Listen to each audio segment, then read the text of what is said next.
So our goals today are for you to get to see the Writing Pathway, which is a research-based and researched platform for teaching writing, and for you to see how it can support writing instruction and learning across content areas.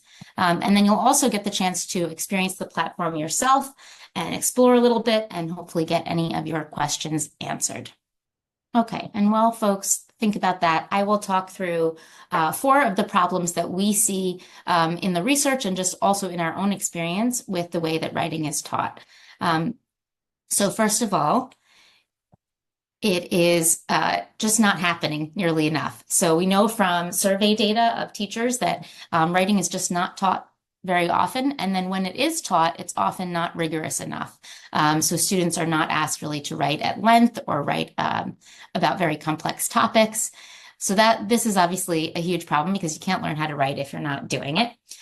Number 2, it's not happening across the curriculum. So it's not happening in general, and then it's really not happening if you go into other classrooms. So beyond English, right? Social studies, science, etc. And that's a real missed opportunity because we know from the research that when students write about what they're learning, whatever that content is, they're more likely to retain what they've learned. They're more likely to understand what they've read and what they've learned. So it's a huge missed opportunity. Number 3, we see incoherence in the way that writing is taught. So there's all sorts of strategies out there for teaching writing, various mnemonics. None of these are bad. These are all great things. And the goal is always to scaffold writing, which is a good thing.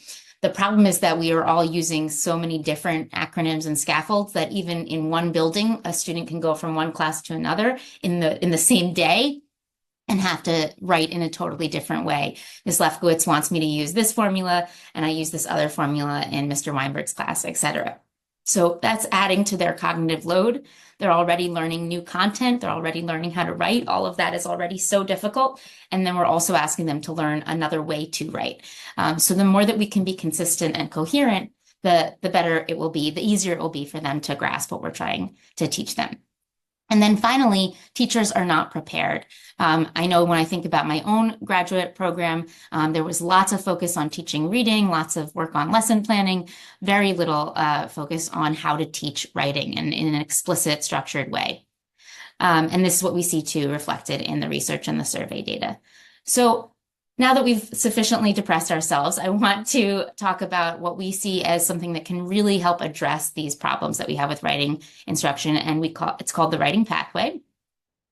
And it is an online scope and sequence for teaching writing that can be used in any content area and any grade level, basically after grade 3. It's organized into 5 categories. The first 2 focus at the sentence level, so focusing on grammar and then on complex sentences, specifically the structures that we know are used in writing and that are really high leverage for students.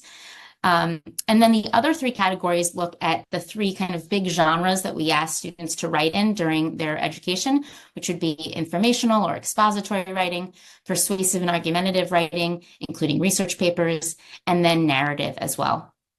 And for each of those categories that are beyond the sentence level, so the paragraphs and more categories, they all begin with having students look at a mentor text.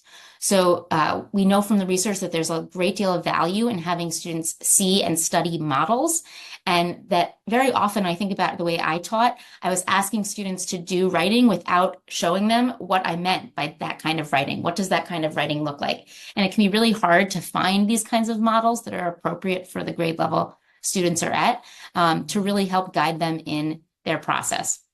So we always begin with that model and then basically work students through step by step, skill by skill, getting them to be able to produce that kind of writing. So through this, we now have a path for teaching writing. But what about teaching writing in the content that students are learning? That's still a big lift, right? So if you teach social studies or science and you're on board with everything I've been saying, you still have to go home and create these materials and this practice in your content. And that is a big lift and it takes time. So that's where we thought about, well, what can we do with this pathway to save teachers some time and to make this process easier? And that's where we leaned on AI. So what the pathway has is embedded throughout its categories and modules are AI-powered material generation tools. So you can go in, tell the AI what you're teaching, and generate practice for your students where they'll be practicing the writing skill as well as the content that you're teaching, all at the same time. And let me show you how that works. So I'm going to go to the Pathway site right now, and I'm going to go to the skills library, which you can see here. You can see it's organized into those 5 categories. And for example, if I go into complex sentences, there are 5 modules in here. And let's say I go into the transitions module. You can see what's in here. So first, students start with linking with a transition. They're basically filling in the transition. And then they move on. I was going to say then they transition. Then they transition to writing with transitions. So we're going to take a look at one of those. This is an activity where the practice is mixed, meaning that they're using a bunch of different kinds of transitions. So let's take a look here. So you can see what kinds of transitions they're using. And then you see the materials generator. And this is where AI comes in and we hope makes your life a whole lot easier. So first, what you have is an example worksheet that helps you to just understand what this skill is and what the practice looks like. So students are asked to complete a second sentence using the transition word provided. So they're given a lead-in sentence. So in this case, when water vapor in the atmosphere cools down, it condenses to form clouds. Okay. As a result, and then this is what the students would complete. And we have an example for them as well. And so they're using their content understanding to talk about what happens with water vapor when it condenses. But they're also practicing using these key transitions. So this is an effect transition. And then you can see that they have that practice here where, again, they're given that lead-in sentence, the transition, and then they're completing it. And then I'm just going to scroll quickly. Don't get dizzy. You also have here, very importantly, an answer key so that you can evaluate what your students are doing. And of course, these are suggested answers. There's more than one correct way to answer this, which is part of the power of these kinds of activities. It's not like a multiple choice activity where there's only one right answer. There are multiple ways to answer these or to complete these stems effectively. You also will get some recommendations for instruction. So these are just fairly generic, general guidelines for how you might go about teaching this skill. But if you imagine, and if you are a newer teacher, this could be really helpful to just wrap your head around, how do I teach this skill to students? How do I introduce this skill to students? So already just with this sample worksheet, I think there's a lot of benefit there for folks who want to try to use this skill. But here's where it gets really exciting. You can come over here and say, well, I'm not teaching about water vapor. I'm actually teaching the book A Long Walk to Water. I'm an English teacher. And we're about to start chapter 4. And there's quite a bit of chapter 3 that students, I think, still didn't grasp.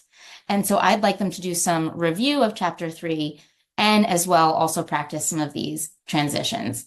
And I teach 7th grade. So I'm going to click Generate Materials here. And off it will go. And while it generates some things to note, you do also have an option here to upload anything really to have the AI pull from. So I'll show you that in a moment and how that works. And then you also have an option to have things translated, which I'll also show you. Okay, so the AI has now created this worksheet for me. Notice the directions are the same. Now I have a new example around my content. So I'm talking about Naya walking for hours. As a result, she had little time left for other activities. And then I get my prompts for my students all about chapter 3 of A Long Walk to Water. Now, if you're wondering at this point, is this really from chapter 3? This is where this little warning right here is important. This is generated by AI, and it is not perfect. And it does not know A Long Walk to Water as well as English teachers do. So you do need to review what's produced and make sure that it's accurate, no spoilers in there. But so far, we have been finding it to be pretty good, especially with fairly well-known texts. That said, it speaks to something that we really love about the pathway, which is that it is a teacher-facing tool. So this is not a tool where students are creating an account and logging in and directly interacting with AI. This is a tool where you, the teacher, are going in, creating these materials, hopefully saving a ton of time, and then deciding how you want students to interact with them. Maybe this goes onto a slide in your, Google slide for the class, or maybe it's a turn and talk that students do and write. But you're the one who ultimately decides what happens with this. and what changes would need to be made. And speaking of changes, you can go in here and change this in any way you need to right on the site.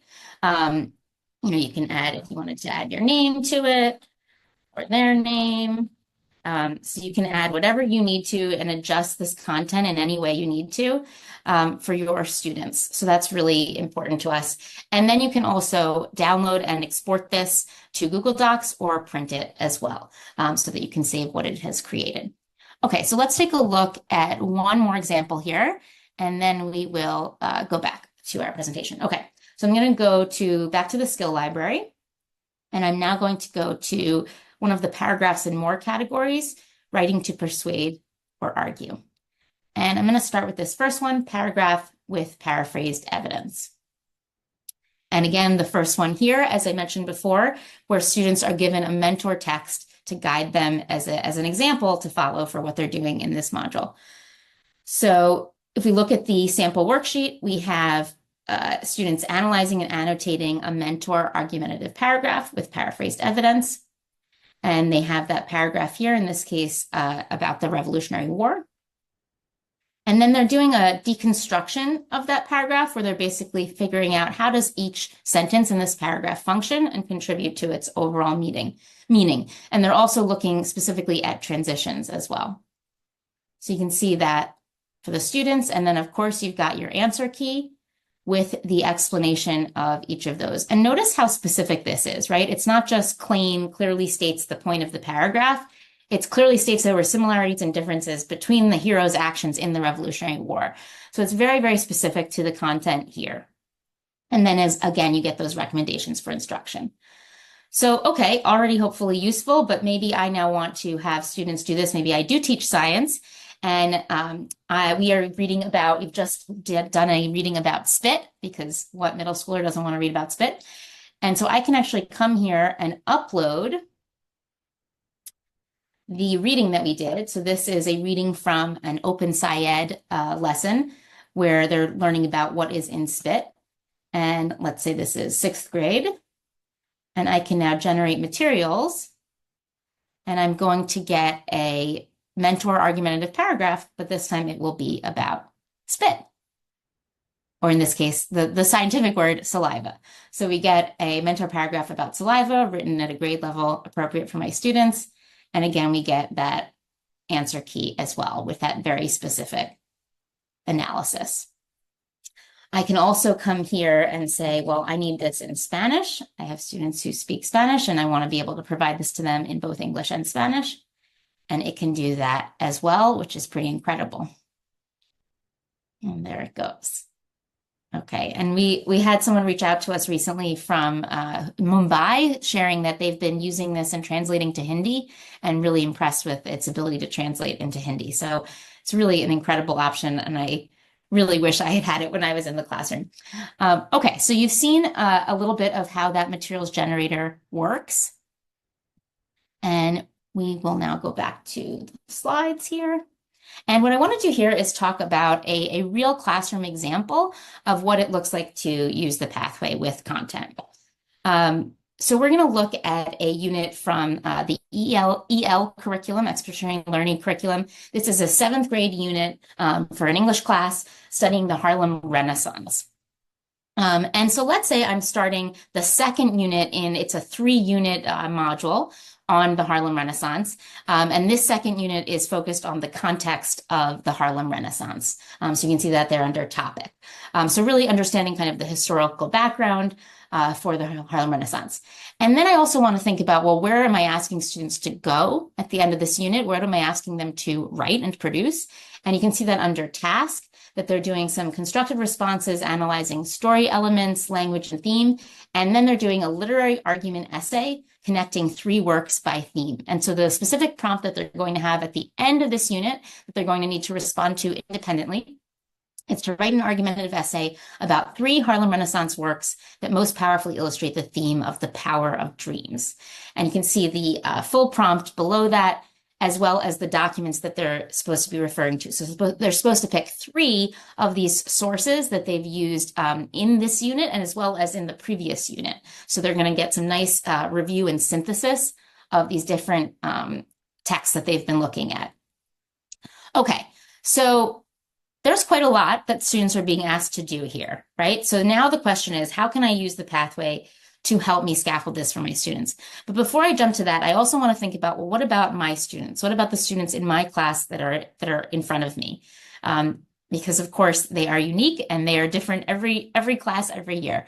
So I maybe take a look at my students' writing from the previous unit and do some assessment of what are the common areas of strength and also areas for growth that I see in their writing, as well as what are the content pieces that they're struggling with. So let's say I did that and I've identified the following. So first of all, I'm noticing that sentences in general are weak and struggling with my students' writing, which is very typical and not surprising. Unfortunately, even with older students, there's still lots of work to be done at the sentence level. And specifically, I'm noticing trouble with coherence. They're having a hard time connecting their ideas, also contrasting ideas, and keeping that flow throughout their writing.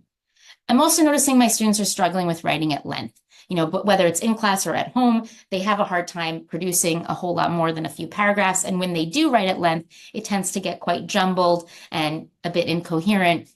And even, when they're writing at a smaller scale, an individual paragraph, they're struggling with that structure. I'm also noticing that across the board, they're struggling with introducing evidence. So they're able to identify evidence that supports their claim, but they're not always they're not always introducing it. They're often just kind of plopping the quote into the paragraph with no lead-in. And then finally, in terms of looking at content, I'm seeing that they're struggling with the idea of the Great Migration. There's aspects of that I think they haven't fully mastered, as well as we've read 2 poems in this unit that they're really having a hard time with. Poetry can be really challenging, right? Okay, so now I know what's going on with my students and I know what the goals of the unit are. So now the question is, what can I do with the pathway to support my students? So at this point, I'm going to go back to the pathway website and back to the skills library. And I'm going to think about those issues that I identified. Okay, so my students are struggling with sentences and with coherence. Well, what can help with that? I'm going to look at complex sentences, and I'm going to see there are modules on joining words and transitions, right? Those are obviously going to help my students with connecting ideas, comparing and contrasting, etc. So maybe I go into joining words, and maybe one of the strategies or skills I want to use is to write with subordinating conjunctions of contrast. So these are specific terms that students can use to introduce a contrast between ideas. This is something that they've been struggling with. So words like although, whereas, even though, etc. So I see my sample here, and I'm going to come here. Now the question is, what content? Well, as I mentioned, my students have been struggling with the Great Migration. This is some of that historical context that I want them to have. And so I'm going to generate my materials around that content, and off it will go. And keep in mind that what you put in this lesson content box, the more specific you can be, the better your output will be. So I just wrote a pretty general content topic here, but I could have been much more specific. Okay, so here I have my example sentence for students, as well as those sentence stems. And what's happening here? Well, students are being given this sentence starter. They have a subordinating conjunction at the beginning of a sentence. So when we speak, we often use words like this in the middle of our sentences, but in writing, it's a written language structure to have them at the beginning of a sentence. And so we want to explicitly give students practice with using those structures at the beginning of a sentence. But we can't just say, do it, right? We need to scaffold that practice. So here they're getting that sentence stem, and then they're completing that sentence. So they're getting practice with that sophisticated writing structure, and they have to show their understanding of the content to complete that sentence. And you can see that in the answer key, right? They have to know that they often encounter discrimination and overcrowded living conditions. So there's that content piece coming in. And notice it's all happening at the same time, right? They're doing that sentence and writing work at the same time as they're practicing and understanding the content. Okay, so maybe, again, I'm still thinking about my students needing help with coherence between their ideas and sentences. So maybe I also look into transitions, and maybe I want to do an activity like number 12 here, write with transitions of contrast. So we used subordinating conjunctions before. Now we also want to have students use some of these really high leverage transition words like however, on the other hand, etc. So here again, maybe I stick with the Great Migration. Maybe I realize that, you know what, the specific part of the Great Migration that they seem to have struggled with is the effect of the Great Migration. So maybe I add that detail here. And now I will get some practice for students, again, around that content and with this skill of using transitions for effect. Okay, and that's going to go. It's little purple dots. Sometimes it takes a little longer, sometimes not. We'll see. And then I do want to show you a few more examples for writing at length beyond the sentence. There we go. Okay, so again, right, we have that lead-in sentence. We saw this one before, and then the transition, and then they're completing it with their content. Okay, so let's say I'm going to go back to that list, right? I also want to address this issue of writing at length. Well, maybe I decide that, you know what, if my students are not writing strong essays, right, that maybe we need to zero in and focus on paragraphs and really make sure we get those strong. So maybe I go to the skill library and I go to writing to persuade or argue. And instead of going to the essay or the research essay, I'm going to start here with paragraph with quoted evidence. I do know that for that end of unit prompt, they're going to have to use quotations from the sources. So I want to work on integrating quotes. So a lesson here that will certainly be helpful is that very first one, studying a mentor text. And remember, I mentioned that my students were struggling with some of the poems we read. So here, I might have them write about the poem, The Negro Speaks of Rivers. Also happens to be one of my favorite poems of all time. And you don't have to put in the author. I like to just add it just to make sure that AI has as much information as it could. But if I had just written The Negro Speaks of Rivers, it would probably have been fine without it. But definitely if it is a more obscure text, you want to give it more information. And off it will go to create that mentor paragraph for students. It also creates a prompt, which is nice. So how does Langston Hughes use imagery to convey a sense of history and identity? And there's that paragraph for them. And then they're doing that deconstruction of the paragraph. But going back to what I identified as needs for my students, what about this introducing evidence issue? So here we're going to certainly, when we look at the mentor text, spend some time looking at how the author introduces the quotes. So for example here, furthermore, Hughes mentions specific rivers, such as the Euphrates and the Nile, stating, comma, quote, right? Pretty sophisticated integration of a quote there, and we could do a little analysis of that. But we can do more than that. We can also go back to this module, and if you look at number 3 here, integrate quotations. So this is a skill where students are really zeroing in and practicing with introducing quotes, and one at a time, not in the context of a paragraph or an essay, one at a time. So what they have is they're given a claim, some evidence and analysis. This is really an outline. And then they're asked to turn that evidence, which is just a quote, into a full sentence where they've introduced the evidence. That's the task here. So I can come here, and again, the other poem that we've read in this unit that students are struggling with is a poem by Claude McKay called I Shall Return. So I'm going to ask it to generate some practice for students where they can really focus on pulling quotes from that poem and introducing them one by one. So that will come up in a moment. And then I have one more I want to show you. Okay, so we get that prompt again. If you have a specific prompt in mind, by the way, you could put your prompt right into the content and it will pull from there. But we get this claim around the longing to return to his homeland. And notice with the evidence, we just have the quote, right? So this is a pull from the poem.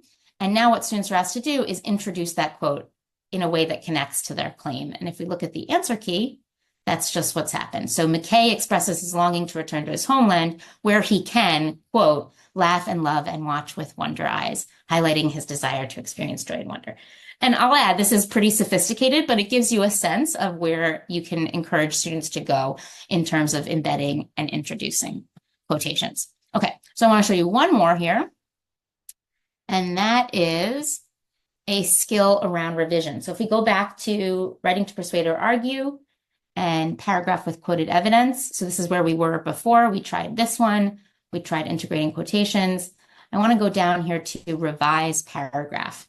And by the way, when you see the word collaborative there, that is because we try to scaffold these modules so that there's gradual release of responsibility. So they often begin with collaborative writing and then transition to either pair or independent writing. But of course, that's just a recommendation, and you can use this however you choose to with your students. Okay, so in this skill, they're revising a paragraph. So for example, they're given this paragraph about the impact of an earthquake in Indonesia. And then they're identifying a focus area for improvement. And ideally, this one they're doing collaboratively. So together as a class, you might read this, discuss, okay, what is the number one thing that this student could work on to make this paragraph stronger? And then they're going to write that revision, potentially together as a class or in pairs, etc. So in this case, we have an issue of introduction and incorporation of direct quotations, which lines up nicely with the example that I have. So if you look at this paragraph, it looks okay, but when you look closely, you'll see the issue. So the text, it says, right, that very familiar way students often introduce quotes. Let's see this one. Also in the Washington Post article was this quote on. So there is an attempt to introduce quotes, which is better than nothing, which sometimes we get absolutely nothing. So that's good, but we could do better, right? We could do a stronger job of introducing those quotes. And if you look at the answer key, you will see that. So a much more specific integration and introduction of the quote. Here's another one right here. So I can come in here and paste in an example of my students' work that I think really exemplifies the issues that I'm seeing across the board that I want them to work on. And then we can really focus on that one skill at a time. Perhaps for them, it has to do with analysis, or perhaps has to do with being concise, or run-on sentences, etc. Whatever it is, I can put that example here, and then we can go through that practice together of revising for a specific area of focus. So another way to get at addressing those issues that I'm seeing in their writing. And so to come back to this slide now, these are the areas I determined to support, that my students needed support. And hopefully you've seen here how the pathway could help me. So I had those sentence writing activities that could really address the issues I saw there. We focused in on one paragraph at a time instead of having them write a full essay right away. We worked on introducing evidence as well as focusing on evidence in revision. And then throughout, the content issues were part of the practice. So we were not stopping what we were doing to talk about writing and to work on writing. It was always integrated. The content was always integrated into the writing practice. So we'd love you to now experience this for yourself. So I'm going to paste some links into the chat that will take you to specific skills in the library. Okay, so that is now in the chat. You can try transitions, which we tried together, or study a mentor text, or the last link will take you just to the full library where you can play around and choose something of interest to you. I will give you the heads up that you will need to create a free account in order to use the materials generator, but it should be very, very quick. You can just do it with an email username and password, or you can link it to an email that you already have a login for. Should be very quick. So go ahead and take a moment to do that. I'm going to take a moment to take a breath, and then we will come back together. And please do share any thoughts you have in the chat, any questions in the Q&A.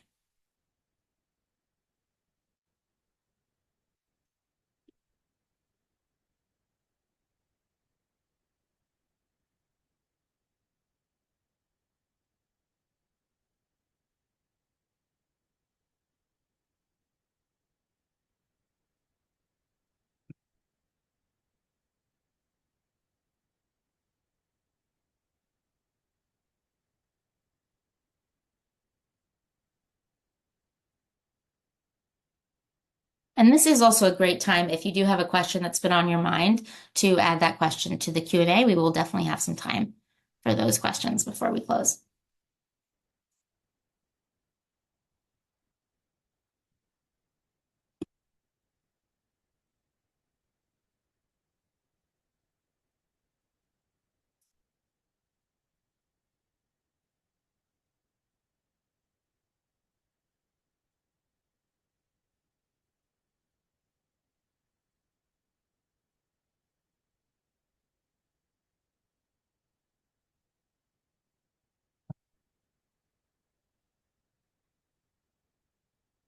Okay, so hopefully you had at least a moment to start to poke around on the website.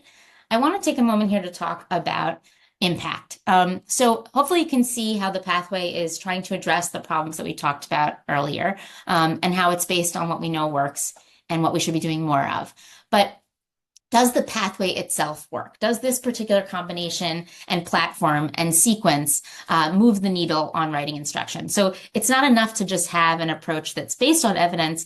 We need to actually test that particular approach and see if it works. And so that's what we've been doing for the last 2+ years with over 1,000 students across the country. So we started with a survey study where we were trying to find out from teachers, what does typical writing instruction look like? We had over 100 teachers across the country completing a survey every day about their writing instruction, and really gathered a ton of data on what typical writing instruction looks like. Then we worked with many of those same teachers to develop a scope and sequence for teaching writing that really addressed the problems that we saw with how writing was taught, and hopefully took away some of the lack of clarity there was around how to teach writing. And then we studied that scope and sequence. So we did 2 years of studies, first a pilot study and then a larger study, looking at what happens when teachers use this scope and sequence in their classrooms on a regular basis. The study was led by Dr. Steve Graham at Arizona State University. So Dr. Graham, if you don't know him, is one of the world's leading researchers in the field of writing instruction. We are super, super lucky and privileged that he works as our advisor and helps us with our research. And so here are the results of that work. So these are the results from the last study, the 2023-24 school year study. So we worked with 441 middle school students across the country, and students that were we also had students in control classrooms. So students in control classrooms with business as usual, actually on average declined, unfortunately, by 0.3 points on a 24-point scale of persuasive writing. Students in the classrooms using the writing pathway improved on average by 2.5 points on that rubric. Now, if that doesn't seem like an enormous difference to you, it is actually 9.3 times the growth, but these are small numbers. But what really matters here is what you see in blue there, that ES. So ES stands for effect size, and we have an effect size here of 0.64, which is considered a middle to high effect size. And that tells you how much of this change in students' writing is likely due to the intervention. So sometimes students go up, sometimes students go down, right? It can be random. So an effect size is a way to calculate, a statistical way to calculate how much of this effect is actually due to the intervention. And we got a pretty high effect size here, especially for a writing intervention. It's hard to get those kinds of effect sizes. So we're really excited about this and really eager, therefore, to get the pathway to as many teachers and students as we can. I also want to take a moment here to talk about EdTech and AI for a moment. So there's lots happening. I'm sure that it is overwhelming for all of you as it is for me with generative AI. And it's incredible, scary, incredible, exciting, all of those things. But there's a lot that's being made and pushed into schools and classrooms. And there are a lot of tools out there that are highly usable, that might be fun and flashy, but not necessarily having impact. And then there are tools that could have impact, but perhaps they're not usable or aligned very well to what teachers are doing. So what we're doing at Teaching Lab Studio is we're trying to use AI in a way so that it's in this green zone where it is highly usable and customizable and has impact, and it works with students. And because we've tried to do this, we're getting feedback like this from teachers who are using the pathway. So here's Cameron, a science teacher in Arkansas, saying, I incorporated more writing in general because I had the tool to whip up some writing practice exercises at my fingertips. And this is our goal, is that I love this whip up, right? That it is as easy as whipping something up in the kitchen. We make this much, much easier for teachers to create this kind of practice. And then one more here. This is a quote from a social studies teacher, Haley, in Alabama. She says, as a social studies teacher, I can't just pull out a grammar book. With the pathway, I'm able to cover my content while providing writing instruction. Now I can't imagine teaching without it. And there's some other quotes here from teachers as well, but I wanted to highlight last this quote from Chris, who's an English teacher in Alabama, who's speaking not so much to the pathway itself, but to what we did in the study around making sure teachers had time and space to work together, to look at student writing, to talk about student writing, and to talk about teaching writing. So Chris says, being able to talk about writing, sharing examples, and working on writing curricula together is invaluable. Teaching writing is hard enough. It's even harder trying to do it on your own. A true writing community can move mountains. I love that last line. And so we think the pathway is wonderful, but it is not enough to just have one teacher in a building using the pathway. We need multiple teachers using this and having a coherent approach to writing for this to really take root and really move students. And I'll also, near the end here, almost end here, mention that I love this quote from Dylan William: everything works somewhere, nothing works everywhere. We are a research-focused organization, and so it's really important to us that we acknowledge that while this is an intervention that we believe in deeply, it's not a silver bullet. And as you probably know, there are no silver bullets in education.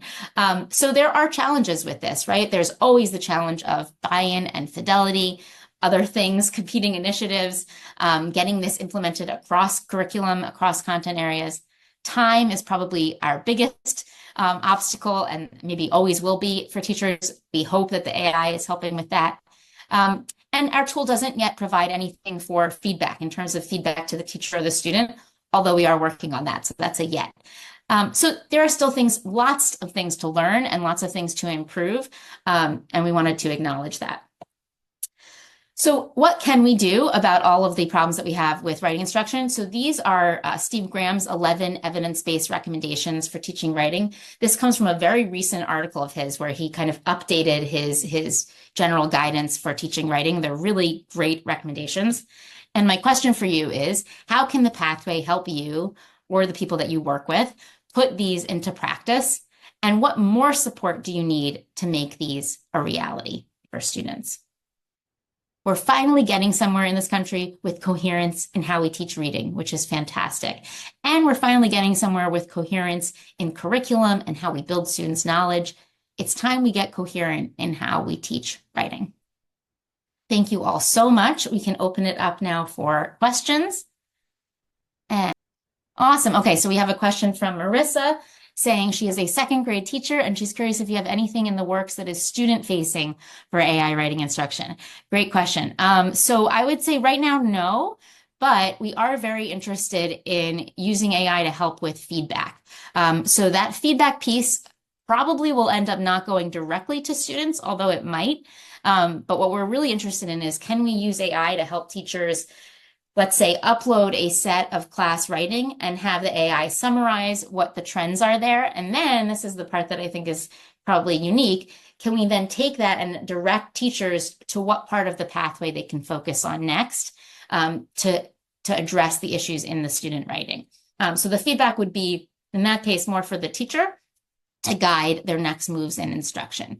That's something that we're very interested in. As far as feedback directly to students, certainly something we've thought about and we will continue to think about, but not as much a focus for us.